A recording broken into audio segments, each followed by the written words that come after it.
Hello everyone and welcome back to our YouTube channel. आज हम लोग स्टार्ट करने वाले हैं एक नई सीरीज जिसमें हम लोग कवर अप करेंगे पेपर वन के सारे कॉन्सेप्ट्स।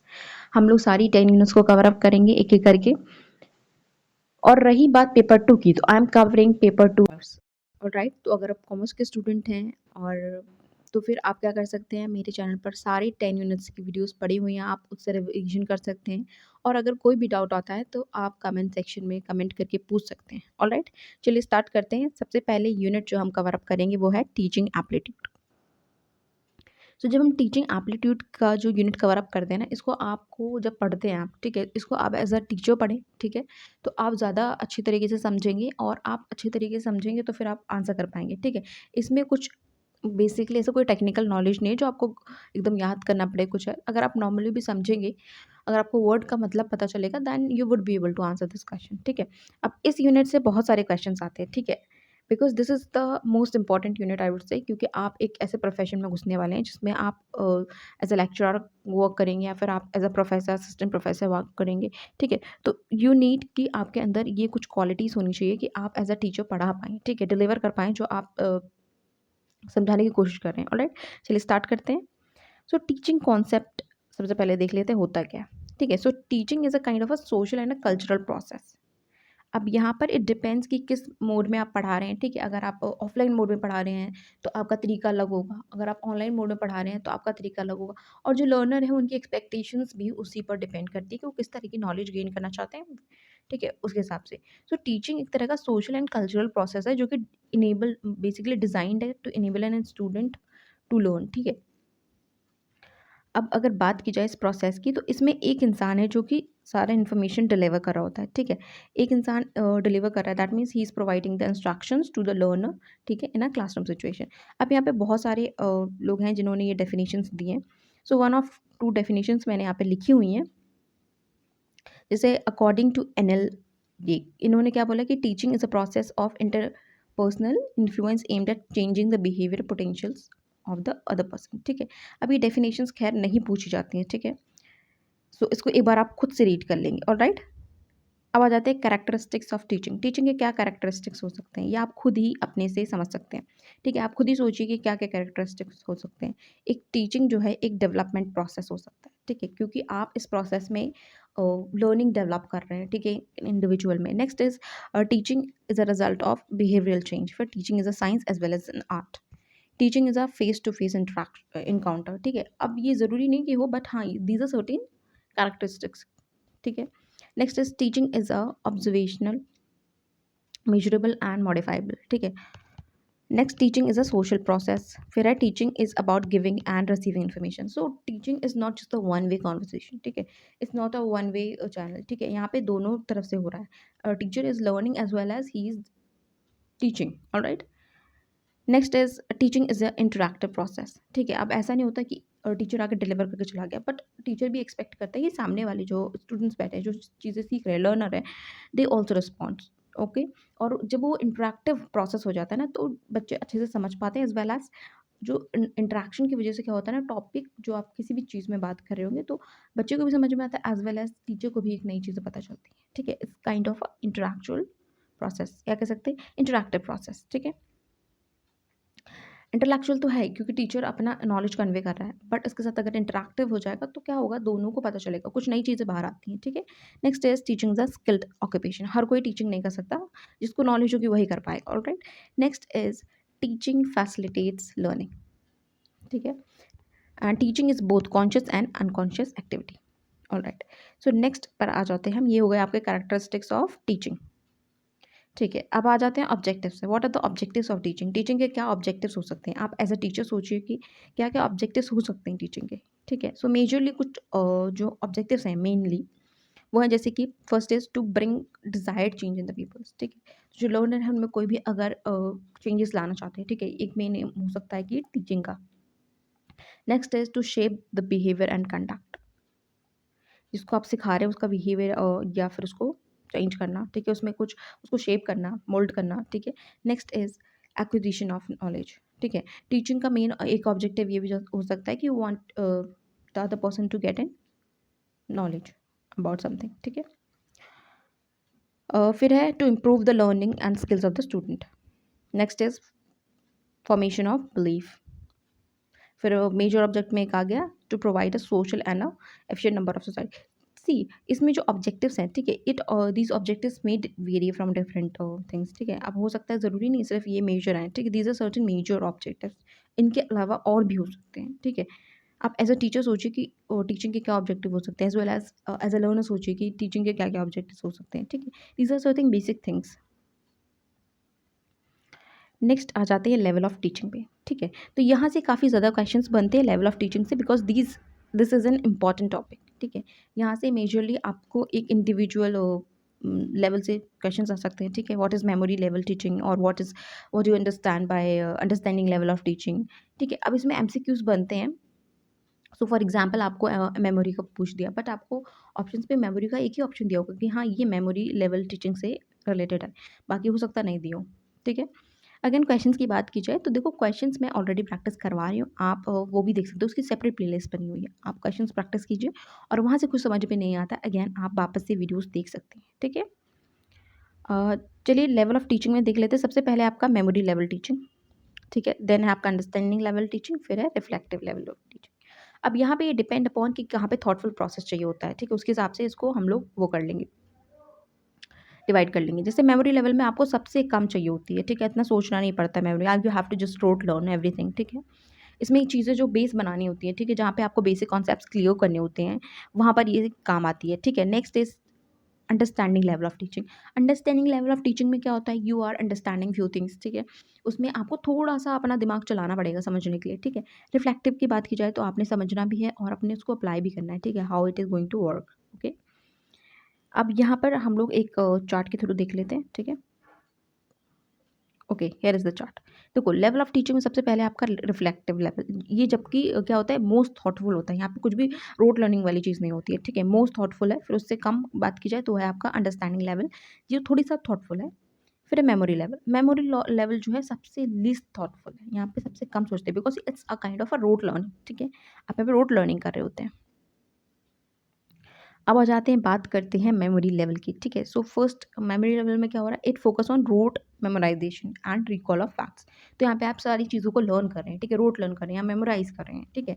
अब इसका मेन ऑब्जेक्टिव क्या हो सकता है, इसका ऑब्जेक्टिव है कि it enables the student to remember and reproduce the information. आपने याद किया और आपने एग्जाम में जाकर लिखा है, ठीक है। तो कुछ फैक्ट्स होते हैं जो आपको रोट लर्न करने पड़ते हैं, हम बोलते हैं जैसे कि कुछ लॉज हैं, ठीक है।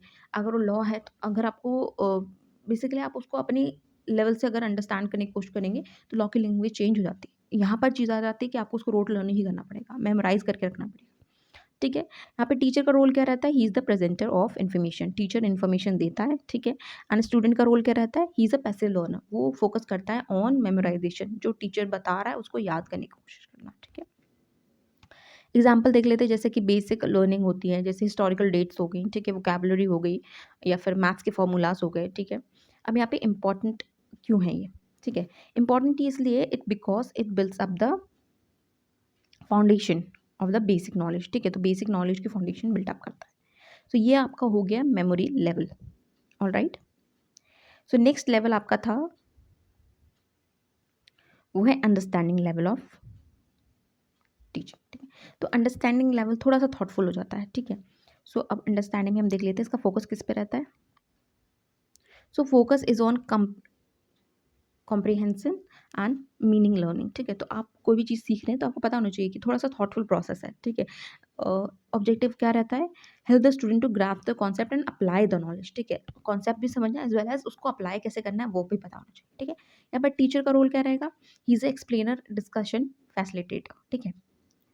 और स्टूडेंट का रोल यहाँ पे क्या रहेगा, he has to take participation, ठीक है, he has to be actively participating in जो भी डिस्कशन होगा उसमें एक्टिवली पार्टिसिपेट करें। क्वेश्चन अगर कुछ समझ में नहीं आ रहा तो क्वेश्चन पूछें। अब यहाँ पे एग्जाम्पल देख लेते हैं अगर अंडरस्टैंडिंग लेवल ऑफ टीचिंग की, तो जैसे solving mathematical problem by applying formulas. अब देखो यहाँ मैंने आपको क्या बताया था, मेमोरी लेवल में आपने क्या किया था, you were learning this maths formula, ठीक है। बट जब हम आ गए अंडरस्टैंडिंग लेवल पर, तो अंडरस्टैंडिंग लेवल पर क्या हो रहा है, अब आपने जो फॉर्मूला याद की था अब उनको अप्लाई करना है, ठीक है, वो किसके अंदर आ रहा है, अंडरस्टैंडिंग लेवल ऑफ टीचिंग के अंदर, ठीक है। इसका इंपॉर्टेंस क्या है, इट प्रमोट्स डीपर लर्निंग, आपने सिर्फ याद नहीं किया, अब आपको पता है इसको अप्लाई कैसे करना है, ठीक है। Also connecting ideas and enabling practical application of knowledge, ठीक है। ये आपके दो लेवल हो गए, एक था आपका जिसमें आप मेमोराइज कर रहे थे चीज़ों को, नेक्स्ट आपने अंडरस्टैंड किया, ठीक है। अब जो सबसे मोस्ट थॉटफुल है वो है रिफ्लेक्टिव लेवल, ठीक है। तो उसको इन डिटेल पढ़ेंगे एक बार। सो इसमें फोकस किसके ऊपर रहता है, it focus on critical thinking, critical thinking focus करता है, analyse and problem solving. Objective क्या रहने वाला है, develop a higher order thinking skills and independent learning, ठीक है। सिर्फ आपको चीज़ें नहीं पता, आप थॉटफुल प्रोसेस कर रहे हैं एज वेल एज एक हाई ऑर्डर थिंकिंग, ठीक है, as well as independent learning करें। जो टीचर जो स्टूडेंट है वो मेनली टीचर पर डिपेंडेंट नहीं रहेगा हर एक चीज़ के लिए, ठीक है। तो यहाँ पे टीचर का रोल क्या है, he would be the facilitator of critical inquiry. अगर किसी भी स्टूडेंट को कोई भी चीज़ समझ में नहीं आ रही, ठीक है, वो खुद से तो लर्न करें, बट अगर उनको कोई सिचुएशन नहीं आ रहा तो टीचर वुड बी देयर, ठीक है। वो क्या करेंगे, वो उनको इन्फॉर्मेशन प्रोवाइड करेंगे, अगर कोई चीज़ ऐसी है जहाँ पर डिस्कशन करने की ज़रूरत है तो फिर डिस्कशन किया जाएगा, ऑलराइट। यहाँ पे स्टूडेंट का क्या रोल रहने वाला है, ये भी इंपॉर्टेंट है। तो स्टूडेंट का रोल ये रहेगा कि स्टूडेंट हाईली एक्टिव रहता है, वो अपने हिसाब से खुद भी एक अच्छा थिंकर होता है, ठीक है। ही नोज कि वो उसको कैसे नॉलेज को अप्लाई करना है टू द कॉम्प्लेक्स सिचुएशंस। अब यहाँ पे एग्जाम्पल देख लेते हैं। सो एग्जाम्पल है analysing real world problems and coming up with multiple solutions, ठीक है। जो रियल वर्ल्ड प्रॉब्लम्स हो गया और उनमें से भी आप सोच के ही तो मल्टीपल सॉल्यूशंस निकाल पाएंगे, ठीक है। अगर आपको रोट लर्निंग वाला प्रोसेस में जैसे हमने देखा था, जो कि आपका था मेमोरी लेवल, उसमें आपने याद कर लिया और आपको अगर जो सॉल्यूशन बताया वो आप वही देखेंगे कि हाँ ये सॉल्यूशन बताया तो यही होगा। बट रिफ्लेक्टिव लेवल में क्या हो रहा है, you are thinking about it, ठीक है। मोस्ट थॉटफुल प्रोसेस रहता है। इसकी इंपॉर्टेंस क्या है, इट इंकरेजेस इंडिपेंडेंट थिंकिंग, ठीक है, and equips students with skills to solve complex and real life problems, alright। so ये आपका हो गया लेवल ऑफ टीचिंग, ठीक है। अब हम आ जाते हैं लर्नर के कैरेक्टरिस्टिक्स पे। What are the characteristics of a learner.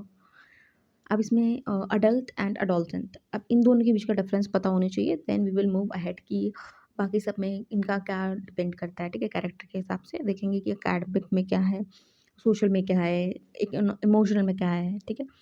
सो अडोलसेंट्स कौन होते हैं, ठीक है। मेनली इनकी जो एज होती है रहती है 10 से 18 साल तक, ठीक है। और अगर आप बाकी देखा जाए तो जो ऑर्गेनाइजेशंस हैं उनके हिसाब से 10 to 19 ईयर्स है, ठीक है। बट आप इसको 18 ईयर्स भी लेके चल सकते हैं, सच में कोई इशू नहीं है। फिर इसका में जो ये फेज़ होता है, ठीक है, इट्स अ ट्रांजिशन फेज़। आप चाइल्डहुड से अडल्टहुड में यहाँ पे इमोशनल चेंजेस हो रहे हैं, ठीक है, इमोशनल डेवलपमेंट हो रहा है, फिजिकल चेंजेस हो रहे हैं, कॉग्निटिव डेवलपमेंट हो रहा है। So it is influenced by the peers, these people are influenced by the peers and developing independence. Adult की बात की जाए तो मेजरली क्या होता है, जनरली 18 या 18 अबव रहते हैं, they are more mature emotionally, socially and confidently, they know how to balance work personal life everything, ठीक है। They are self directed learners driven by the personal और करियर गोल्स, ठीक है। अब आपको पता चलेगा कि दोनों का डिफरेंस क्या है, अडल्ट किसको बोलते हैं और एडोलसेंस किसको बोलते हैं। अब आगे बढ़ते हैं, कैरेक्टरिस्टिक आ जाते हैं, ठीक है। सो कैरेक्टरिस्टिक्स में पहले आपका एकेडमिक कैरेक्टरिस्टिक्स, अडल्ट की क्या कैरेक्टरिस्टिक्स रहते हैं और एडोलसेंस की क्या क्या रहते हैं, ठीक है। सो अडोलसेंस जो होते हैं, ठीक है, they are dependent on the guidance from teachers, they need guidance, क्योंकि अभी वो इतने मेच्योर नहीं होते, उनके अंदर एक क्यूरियोसिटी रहती है हर एक चीज़ जानने की, and they are but motivation fluctuates. उनके अंदर क्यूरियोसिटी तो रहती है जानने की, बट हाँ वो डिस्ट्रैक्ट हो जाते हैं, इन शॉर्ट अगर मैं बोलूँ, ठीक है। Developing critical thinking and regional skills, prefer interactive and dynamic learning, ठीक है। शॉर्टर अटेंशन स्पैन्स, क्योंकि वो डिस्ट्रैक्ट हो जाते हैं, रिक्वायर वेरिएड कंटेंट्स, ठीक है। नेक्स्ट इज अडल्ट, अडल्ट की बात की जाए तो अडल्ट की किसमें, दे आर सेल्फ डायरेक्टेड, क्योंकि वो इतने मेच्योर हो गए, दे आर मेच्योर इनफ कि वो अपनी रिस्पॉन्सिबिलिटी खुद लेने लगते हैं, दे नो कि हाँ कहाँ से पढ़ना है, कैसे लर्न करना है। So they are more focused on goals, ठीक है, they are goal oriented learning करते हैं वो लोग, ठीक है। And they also rely on real life experiences, alright. और वो क्या प्रेफर करते हैं, प्रैक्टिकल एप्लीकेशन, कैसे होगा लर्निंग को उस पर। नेक्स्ट अगर सोशल कैरेक्टरिस्टिक्स की बात की जाए तो एडोलसेंट्स के केस में पीयर इन्फ्लुएंस काफ़ी ज़्यादा रहता है, ठीक है। दे वांट कि उनको जो सोशल बिलोंगिंगनेस की फीलिंग है वो आनी चाहिए, ठीक है। नेक्स्ट बात की जाए तो वो है डेवलपिंग इंडिपेंडेंस फ्रॉम अथॉरिटी। फिर है learning is influenced by social interactions and ground and group dynamics, ठीक है। Sensitive to peer relations and teacher approval. जबकि अडल्ट के केस में क्या हो रहा है, they prefer collaborative learning environment, ठीक है। They want their experience to be assured, और जिनके एक्सपीरियंस है वो लर्न कर सकते हैं उतना लर्न करने की कोशिश करते हैं। Next, they are balancing multiple social roles, जैसे कि प्रोफेशनल अलग है, फैमिली का अलग है, और एज अ कम्युनिटी में अगर वो जा रहे हैं तो उसमें उनके रोल्स अलग होना है। So they know how to balance all these things. फिर learning is often include networking and building professional connections, ठीक है। अब आ जाते हैं इमोशनल कैरेक्टरिस्टिक्स पे। इमोशनल के केस में तो अडोलसेंस थोड़े से इमोशनली वॉलेटाइल होते हैं, ठीक है। They are developing self concept and self esteem, ठीक है। क्योंकि वो सेल्फ एक्सेप्टेंस नहीं रहती। जब हम छोटे होते हैं ना तो हमको थोड़ा सा रहता है कि सेल्फ एक्सेप्टेंस उतनी नहीं रहती। हम कुछ भी चीज़ देखते हैं तो हम उससे इन्फ्लुएंस हो जाते हैं और हमको लगता है हम ऐसे क्यों नहीं है, ठीक है। Next is motivation fluctuate with emotions and social environment. Sensitive to criticism and feedback. तो एज अ टीनेजर हम लोग क्या करते हैं, we are very sensitive to, अगर किसी ने हमको कोई फीडबैक भी दे रहा है तो हमको लगता है इसने हमको गलत क्यों बोल दिया, है ना। तो यही कैरेक्टरिस्टिक्स हैं जो कि किसके, एडोलसेंस के। फिर अडल्ट के किसमें, दे आर मोर मेच्योर, तो वो अगर क्रिटिसिज्म भी होगा तो they take it in a positive way, और अगर उसमें कुछ उनको लगता है कि हाँ ये सच में ऐसा कुछ फीडबैक दिया है, अगर इसमें कुछ गलती है तो वी विल इम्प्रूव, ठीक है। ये चीज़ एडोलसेंस में कम होती है। They are sensitive to criticism and feedback, alright.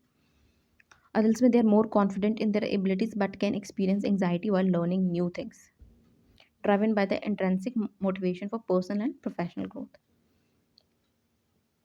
Next is cognitive characteristics, ठीक है। अब इसमें adolescents के developing the abstract thinking and logical reasoning, they can maintain focus but need engaging content to stay interested. But जो adult का case होता है they are more focused on practical application of the knowledge, ठीक है। And they have a strong analytical and problem solving skills. और जो adult होते हैं they are engaged in reflective thinking. अब आपको पता था रिफ्लेक्टिव लेवल ऑफ टीचिंग में क्या था, तो वही रिफ्लेक्टिव थिंकिंग में वो ज़्यादा एंगेज रहते हैं। And deeper understanding of concepts, ठीक है। ऊपर ऊपर से नहीं, वो उनको रहता है कि अगर कोई कॉन्सेप्ट पढ़ रहे हैं तो दे शुड नो कि how to apply that knowledge, और उसके अगेन वो रियल लाइफ प्रॉब्लम्स को कैसे सॉल्व करना है, ये सब टैकल कर पाते हैं, ठीक है। सो ये आपके हो गया था लर्नर्स कैरेक्टरिस्टिक्स। अब नेक्स्ट हम आ